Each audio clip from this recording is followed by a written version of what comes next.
cipta rasa kasuk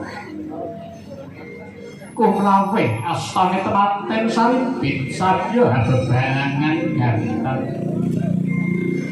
ing winasan gondang kasih dalam gondang tutur gantel ingkang kinarep bebalangan putra temanten kalih dumados saking sedhah tingalin tinang sulan lawe wenang sarta pinilih suruh ingkang matuk rose najanto sajuga priya sawiji putri ananging kekalih virus manunggal tekadi bisa manunggal cipta rasa miwakarasane pidone suruh najanto didulung bidul maklawan kurbe kalamun diket padha rasane ora ketona Risang temanten kakung hanya ketika nangan tiga caketing bokor kensono konangan tiga tinapak ing padha pro cah padha sanalika babar tiga wujud inggih pakaratining Trisula Endra bener jujur adil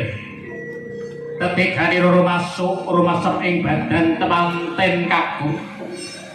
hanjalari subur garabane temanten putri ingkang syoga anampi tumuruning wiji kang sejati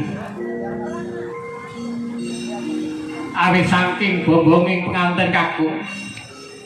temanten putri den lanting astane jumeneng jajar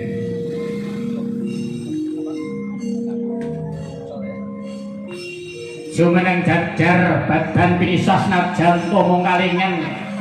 godhong wujud sak lembar sinikaban Sindra putra temanten kekalih tanggaping sasemita bapak jamin wonten ngarsa ngasta baca teng sindur tumuli nganti kaputra temanten kalih tumuju ing sasana rindu ya kurasi palakrama ya gampar pinasri mangkono wijiling pangandikan